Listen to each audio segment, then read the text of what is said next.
Imam Al-Ghazali rahimahullah, seorang ulama yang cukup terkenal. Beliau pernah menulis buku yang sebagian besar kaum muslimin membacanya. Buku itu adalah buku Ihya Ulumuddin.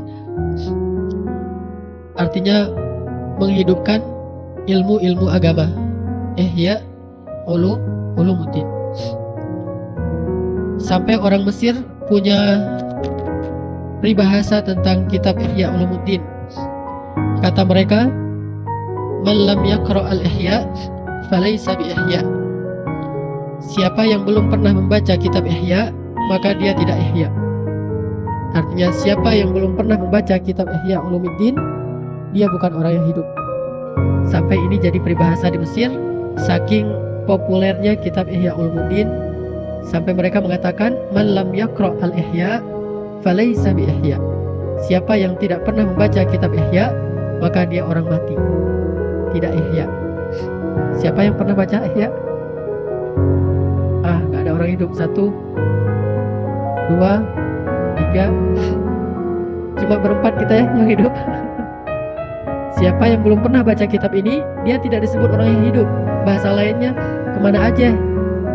Kok udah selama ini kita hidup di bumi gak pernah baca kitab Ihya?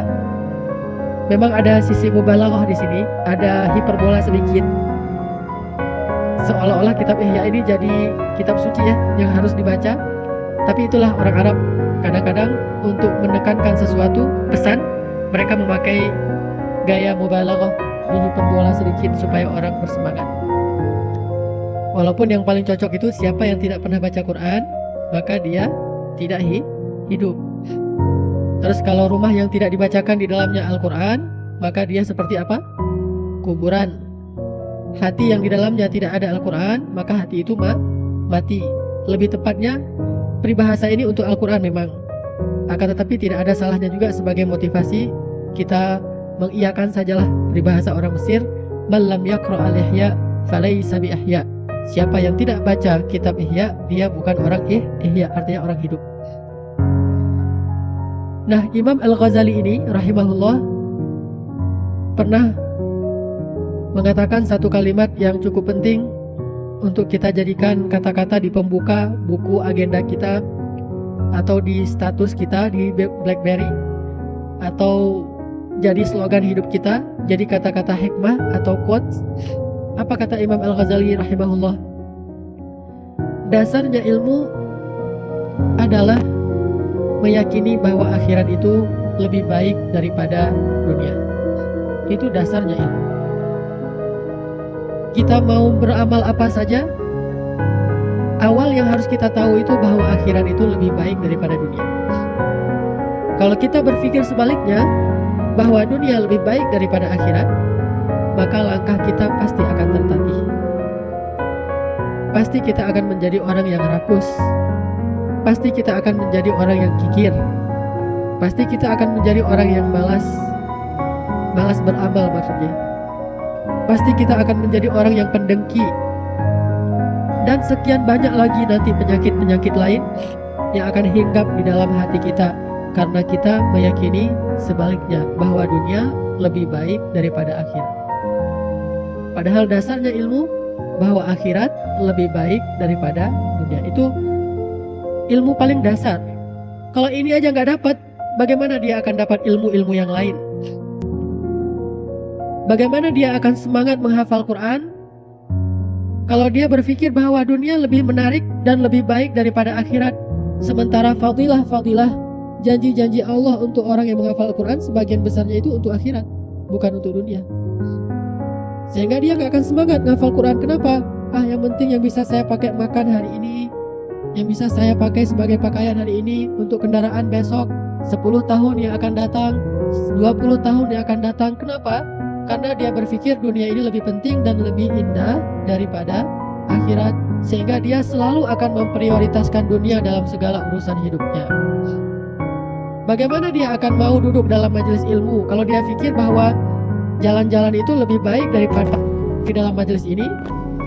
Bagaimana dia akan sholat jamaah kalau dia pikir bahwa rapatnya itu lebih penting daripada ketemu Allah? Bagaimana dia akan menutup aurat kalau dia berpikir bahwa dilihat orang lain dan dipuji itu lebih menarik daripada tidak terlihat kecantikannya dan dipuji oleh Allah? Makanya dasarnya ilmu itu adalah meyakini bahwa akhirat lebih baik daripada dunia. Ini kalimat yang sangat singkat, tapi kita harus belajar terus untuk bisa benar-benar meyakini ini dalam hati kita. Kalau enggak, kita kayak anak yang diajarkan rumus fisika atau IPA United, tapi dia nggak bisa baca tulis. Bukankah dasarnya ilmu untuk orang-orang yang sekolah itu adalah baca tulis? Atau setidaknya hitungan-hitungan sederhana, calistung. Dari TK udah diajarin 1 tambah 1 itu dari dulu sampai sekarang tetap nggak berubah kan ya? 2. 1 tambah 1 2. 2 tambah 2 4. 4 tambah 4 berapa ya Baba? Dari anak TK nih. Oh ya udah nggak apa-apa. Udah 1 kali 1, nggak usah kali-kali dulu deh, kurang. Terus belajar yang dasar-dasar. Baca dari dulu sampai sekarang. Ini Budi, ini Wati. Budi pergi ke sekolah, Wati membantu ibu. Ayah pergi ke kantor, ibu pergi ke pasar. Berarti Wati pergi kemana? Ke pasar, kan membantu ibu. Berarti Wati pergi ke pasar, membantu ibu. Dari dulu kan gitu. Dasarnya ilmu kalau urusan dunia itu adalah calistung. Baru nanti dia ngerti geologi, baru nanti dia ngerti astronomi, baru nanti dia ngerti psikologi, baru nanti dia ngerti apa? Analogi. Kalau yang tata kota apa? Planologi. Baru nanti dia ngerti segala macam ilmu-ilmu yang sudah rumit dan luas. Akan dia mengerti kalau dia bisa ilmu dasar, yaitu calistung. Kalau ini nggak bisa, nggak mungkin dia akan bisa mengerti yang lebih rumit darinya. Kalau ini nggak bisa, nggak mungkin dia bisa berjalan di muka bumi. Nggak bisa baca, nggak bisa tulis, nggak bisa berhitung. Coba kalau nggak bisa baca, bagaimana dia akan tahu rambu-rambu lalu lintas? Sementara sekarang, cara orang berinteraksi itu lebih banyak dengan membaca daripada dengan mengingat. Beda dengan orang di zaman dulu. Di zaman Nabi dan para sahabat banyak mentransformasikan atau mentransfer informasi itu bukan lewat baca tulis, surat dikirim. Itu nggak terlalu populer, walaupun ada. Yang paling populer itu dengan mendengar lalu hafal kan ya? Atau mengalami lalu dihafal. Mirip dengan cara berinteraksinya hewan. Hewan kan gitu, saking kuatnya hafalan hewan itu kan dia berinteraksi dengan hafalan. Gajah melewati satu tempat, itu dia hafal. Setelah sekian tahun nanti dia balik lagi ke tempat yang semula. Cuma tempat yang dia lewati dulu sekarang udah jadi perkampungan penduduk. Kita nuduh gajah, gajah masuk ke kampung. Bukan gajah masuk kampung, manusia masuk kampung gajah. Itu kan kalau kita baca di tentang kepala gajah. Gajah lewat jalan di depan Istiqomah nih. Dulu di sini hutan. Jalannya gajah hijrah dari satu tempat ke tempat lain, mencari air, mencari tempat-tempat yang subur. Dia lewat sini nih. Hafal sama gajah. Dan itu dihafalkan kepada anak-anaknya. Antar anak-anaknya pas pulang lewat sini juga. Kita bilang, gajah masuk Istiqomah. Bukan, Istiqomah yang masuk ke areanya gajah. Itu terjadi di Aceh, terjadi di Lampung, terjadi di Thailand. Banyak gajah nyerang kampung, bahasanya salah. Kata para ahli lingkungan, orang yang menyerang tempatnya gajah. Mereka berinteraksi itu dengan hafalan, dengan intuisi, dengan insting. Kita sekarang zaman modern berinteraksi itu dengan membaca. Di zaman Nabi dan sahabat berinteraksi itu dengan hafalan. Setelah mereka tahu, mereka hafalan, susah rupanya. Kalau sekarang susah mengandalkan hafalan. Makanya ilmu dasar kita sekarang itu adalah calistung, membaca, menulis, berhitung. Kalau nggak bisa baca, susah hidupnya. Kalau nggak bisa menulis, susah untuk mengutarakan keinginannya. Kalau tidak bisa berhitung, dia akan ketipu terus oleh orang lain. Makanya banyak ruginya kalau dia nggak bisa ilmu dasar, baca, tulis, hitung. Begitu juga dalam urusan agama. Ilmu dasarnya meyakini bahwa akhirat itu lebih baik daripada dunia. Itu ilmu dasar banget. Itu ilmu dasar banget. Ini yang harus kita belajar dari awal harusnya. Bahwa kita belajar, betapa indahnya surga, betapa luar biasanya kehidupan di akhirat, betapa kekalnya di akhirat, betapa luar biasanya neraka, betapa mengerikan neraka, betapa panjangnya perjalanan mahsyar, betapa luar mengerikannya kubur dan segala macam. Itu harus punya banyak wawasan tentang itu ilmu dasar. Itulah yang menjadi motivasi kita beramal, menjadi penguat kita dalam kesabaran, menjadi goal kita dalam setiap kebaikan adalah memperoleh kebaikan akhirat. Ini ilmu dasar, kata Imam Al-Ghazali. Dan kata-kata beliau pun bukan kata-kata yang dari ide beliau sendiri, itu dari hasil penelaahan beliau terhadap Al-Quran. Di antaranya Allah berfirman di dalam surat Al-A'la, wal akhiratu khairun wa abqa. Dan akhirat itu lebih baik daripada dunia dan lebih kekal.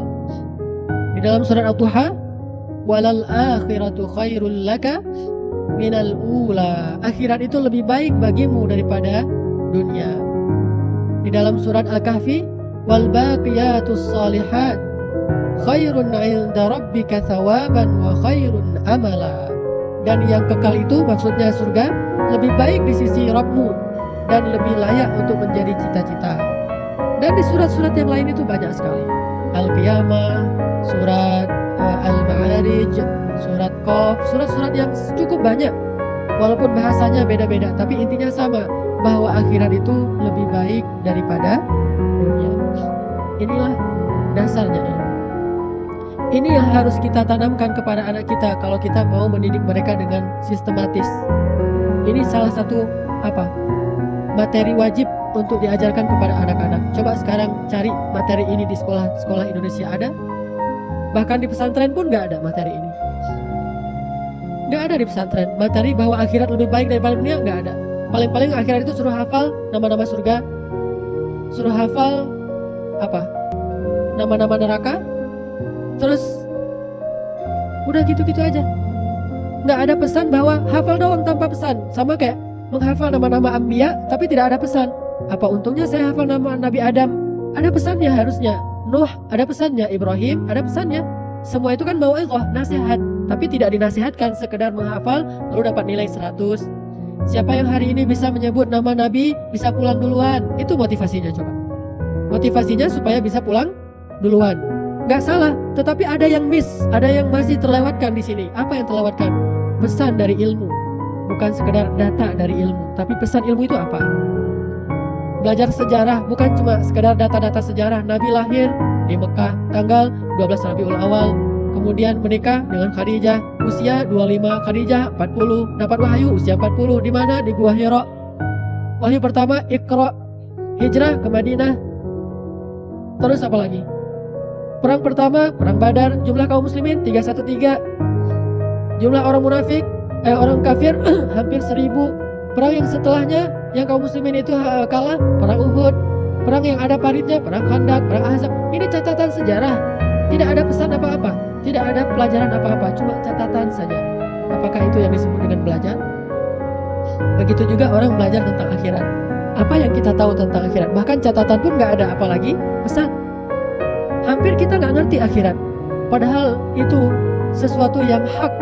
Al-jannatu hak, wan naru hak, wal hisabu hak, wal qiyamatu hak, al-haqqah.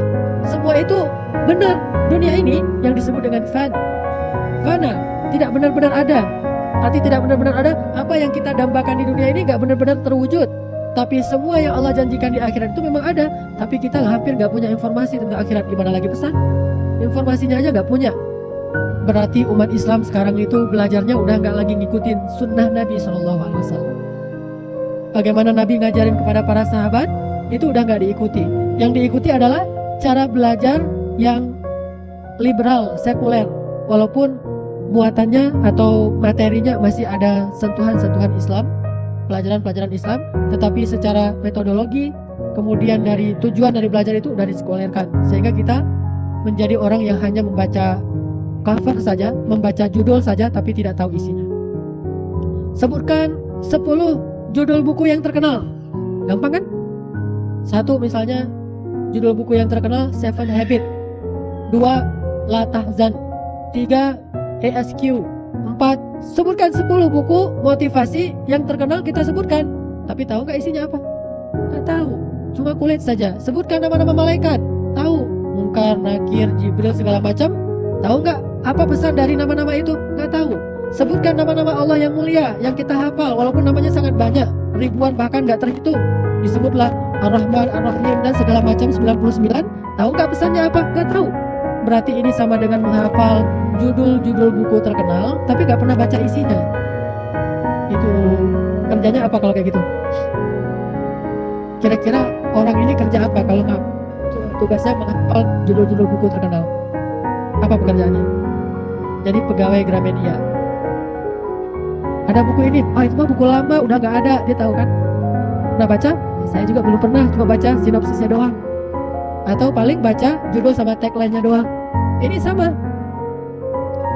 Hafal nama-nama surat, Al-Fatihah, Al-Baqarah, Ali Imran, segala macam. Apa pesan dari Al-Fatihah? Gak tahu. Berarti gak ada pesannya kan? Begitu juga urusan akhirat. Begitu juga urusan surga dan neraka. Kita pikir anak kita udah pintar dengan menghafal nama-nama surga? Belum. Pesannya itu yang harus kita tanamkan kepada mereka. Apa pesannya? Akhirat lebih baik daripada dunia. Arti akhirat yang saya maksud di sini atau yang dimaksud Imam Al-Ghazali daripada dunia. Surga itu lebih baik.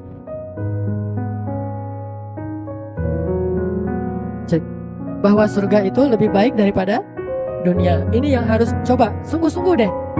Terutama nih kalangan ibu-ibu sebagai mujahidah di rumah, murabbiyah. Kalau bapak-bapak nanti membantu. Ibu-ibu yang paling banyak kan berinteraksi dengan anak-anak.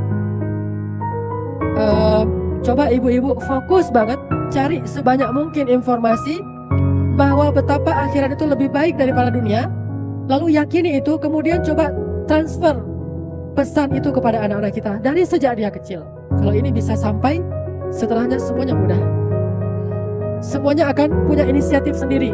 Dia punya kuah dorongan sendiri. Gak perlu kita kejar-kejar dia untuk sholat. Kenapa? Dia yang tertarik kepada itu. Gak perlu kita kejar-kejar dia untuk ngaji. Kenapa? Dia yang tertarik untuk itu. Gak perlu kita absen dia puasa apa enggak hari ini, atau kita ngintip-ngintip dia wudunya sambil minum apa enggak. Dia sendiri yang senang. Gak perlu kita habis-habisan memantau dia, karena dia tahu bahwa akhirat itu lebih baik atau lebih mengerikan daripada dunia. Surga lebih baik daripada dunia atau neraka lebih mengerikan daripada dunia. Kalau itu udah tertanam, udah gak perlu kita terus-menerus memutabaah, terus-menerus melihat dia apa yang dia lakukan di kamar. Ini gak akan terlalu repot kalau ini yang kita tanamkan. Tapi seiring dengan tantangan di luar rumah itu lebih besar, maka mujahadah kita juga harus lebih besar ketimbang di zaman sahabat yang tantangan di luar itu gak sedahsyat sekarang. Sampai Nabi aja mengakui nanti akan muncul masa di mana fitnah itu luar biasa, seperti potongan-potongan malam yang gelap, kan gitu kan? Artinya apa? Ini gak pernah terjadi di masa sebelumnya, saking parahnya fitnah di akhir zaman. Di zaman kita, fitnah media, fitnah pergaulan, fitnah hiburan, segala macam itu fitnah. Arti fitnah kan ujian ya, kesesatan dan segala macam, dosa, maksiat. Ini semuanya luar biasa berkembangnya di zaman kita dan digandrungin oleh banyak orang. Dan cukup perkembangannya itu cukup signifikan, maju sekali, sehingga butuh jerih payah yang lebih luar biasa lagi daripada seorang ayah dan ibu untuk anaknya dibandingkan di masa Nabi. Sampai Nabi bilang akan muncul nanti satu zaman yang fitnahnya itu cukup banyak seperti potongan-potongan malam yang gelap. Seseorang paginya beriman, malamnya kufur, malamnya beriman, paginya kufur. Bisa jadi rezeki yang paling halal pada saat itu adalah seseorang yang menggembalakan ternaknya di puncak gunung. Kan gitu kan? Saking susahnya mencari rezeki yang halal bagi laki-laki. Perempuan-perempuan yang di zaman itu kasiyat, ariyat, ma'ilat, mumilat. Dia menutup aurat, tapi seperti tidak pakai apa-apa. Dia suka memancing dan dia senang kalau orang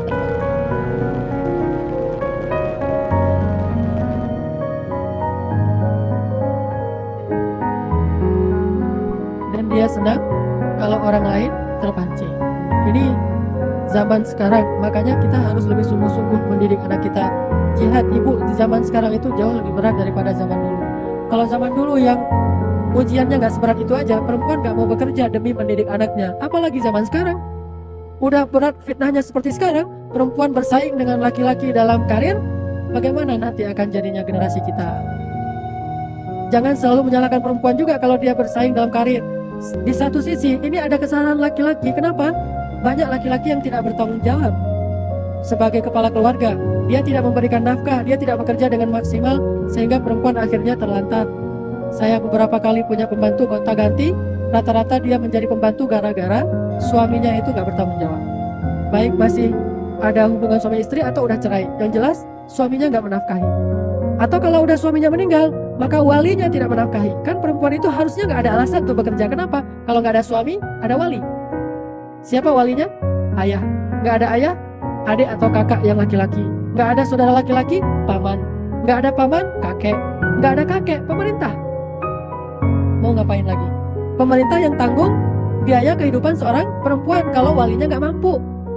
Kalau gak ada suami dan gak ada wali, maka pemerintah yang nanggung. Kayak di zaman Umar, ketika perempuan ditinggalkan suaminya syahid, jihad, maka akhirnya yang kebutuhannya itu ditanggung oleh Amirul Mukminin. Baru nanti dia bisa fokus mendidik anak-anaknya. Maka wahai para rijal, laki-laki, kita harus berjuang dalam urusan nafkah. Dan ibu-ibu jangan remehkan masalah itu. Ibu-ibu akan kelabakan kalau laki-laki itu malas, gak akan bisa mendidik anak, tidak bisa nyaman-nyaman di rumah, karena berpikir bagaimana mendapatkan uang. Itu lebih sulit bagi perempuan malah. Dan fitnahnya lebih banyak. Kalau perempuan harus banyak berinteraksi dengan laki-laki. Idealnya ini nih yang kerja habis-habisan, yang ini biar aja berdandan dan mendidik anak di rumah. Berdandan untuk suami dan mendidik anak di rumah. Santai, tapi uangnya tercukupi. Kalau ternyata kurang setelah dia berusaha, bersabarlah. Ali pun kurang, Umar pun kurang, Abu Bakar kurang juga, Rasul apalagi bahkan kurang, padahal beliau yang paling mulia. Tapi kadang-kadang ada yang ceritanya kayak Abdurrahman bin Auf, kayak Utsman bin Affan, itu kan 1-2 ya, sebagian besarnya malah kurang. Bersabarlah. Jangan, kecuali kalau ini nggak mau kerja nih, oke kita kerja. Tapi kalau ini udah kerja habis-habisan ternyata masih kurang, ya sudah kita bersabar. Fokuslah dengan 2 hal tadi, suami dan anak. Dan salah satu materi yang harus kita ajarkan kepada anak kita tadi, walal akhiratu khairul laka wahai anakku minal ula. Sesungguhnya akhirat itu bagimu wahai anakku lebih baik daripada dunia. Ini PR besar. Inilah rahasia kenapa anak-anak kecil di Palestina, di Suriah itu kuat menghadapi ujian yang luar biasa beratnya. Anak-anak Suriah, mereka bilang apa? Hasbunallah wal akhiratu khairun wa abqa wa ma indallahi khair, kata anak-anak Suriah.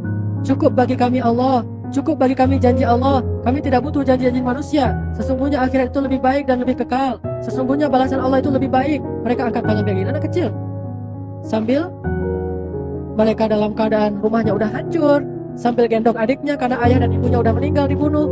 Tapi mereka bilang Allah, Allah, Allah, rame-rame serentak. Kenapa bisa punya mental sekuat ini? Jadi tough, jadi tangguh. Kenapa? Memangnya mereka belajar motivasi di mana? Ikut training apa? Enggak. Kita ikut training nangis-nangis di ruang itu, keluar dari situ lemah. Air matanya udah habis, tapi tenaga nggak ada. Kenapa? Kita hanya bersandiwara saja dengan adegan-adegan hidup. Mereka benar-benar belajar inti dari ilmu bahwa akhirat lebih baik daripada dunia. Ini cuma sementara, ujian kami ini cuma sementara. Perang ini cuma sementara, musibah ini cuma sementara, kelaparan ini cuma sementara, panas ini cuma sementara. Nanti yang kekal di akhirat, maka kami bersabar karena ini cuma sementara. Mereka yakin itu. Itulah dasarnya ilmu mereka. Selain mereka punya puncak ilmu juga. Jadi punya dasar ilmu, fondasi, punya puncak ilmu, yaitu atapnya. Apa puncak ilmu? Nabi SAW bersabda, Ra'sul hikmah, puncaknya ilmu, makhafatullah, takut kepada Allah. Itu puncaknya ilmu. Kalau kita gabung, dasarnya ilmu itu adalah akhirat lebih baik daripada dunia. Puncaknya ilmu itu mengenal Allah Subhanahu wa taala hingga muncul rasa takut dan ta'zim, mengagungkan Allah. Itulah puncaknya. Kalau kita singkat dengan 2 kata, puncaknya itu akidah, dasarnya itu akhirah. Jadi akidah dan akhirah, itu aja 2. Coba fokuskan 2 hal ini nih. Inilah sebaik-baik pendidikan. Dia boleh gak sekolah, tapi ini gak boleh terlewatkan. Karena gak semua orang kan cita-citanya berkarir ya. Anak saya yang Aisyah, cita-citanya pengen jadi animator. Dia senang ngelukis. Saya bilang, kan dia suka nonton film Ipin Upin. Nanti Aisyah buat tuh film dakwah kayak Ipin Upin, diarahkan ke arah dakwah, karena emang ini hobi dia. Kalau udah ngelukis, saya bandingkan dengan diri saya waktu seusia dia kelas 2 SD. Lukisan saya itu hancur-hancuran, cuma ada gunung, matahari, awan, pohon. Kan standar ya. Pertama yang dibuat apa? Gunung langsung. Terus di tengah-tengahnya matahari ceret-ceret. Nah gitu awan, nah gitu ada pohon, ada rumah, itu pun udah bagus banget kalau gitu. Ini udah luar biasa kalau menurut saya, karena dia punya bakat. Ya udah saya biarkan dia dengan bakatnya bisa berjam-jam, nggak akan merasa capek. Tapi kalau disuruh baca, nulis atau ngitung-ngitung, dia gampang capek. Bukan itu bakatnya. Udah animator. Dia mau sekolah, ya sekolah. Kadang-kadang pengen libur, nggak apa-apa. Tapi jangan sering-sering juga. Pokoknya jangan buat dia terbeban dengan karir sekolah. Nilainya berapa? Yang penting jangan jelek-jelek amat juga. Nggak harus ranking 1. Karena saya tahu kemana dia akan mengarah nanti ke depan. Yang kedua, pengen jadi chef. Pengen jadi chef. Kalau mamanya masak, dia pasti bantu-bantu apa segala macam.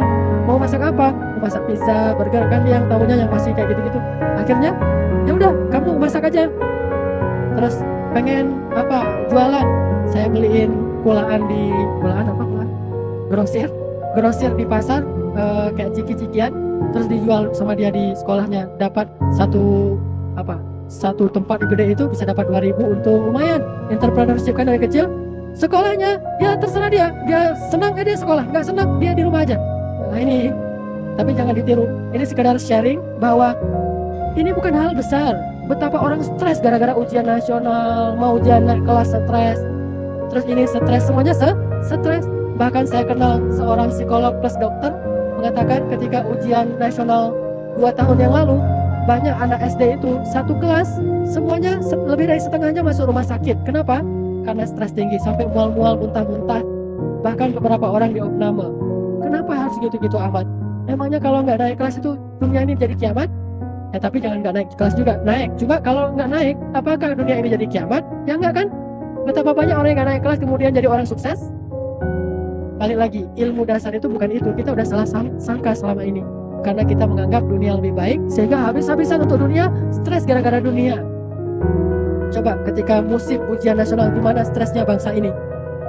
Di TV dialog tentang kurikulum, tentang kesalahan ini, kesalahan teknis ini, soal bocor, segala macam.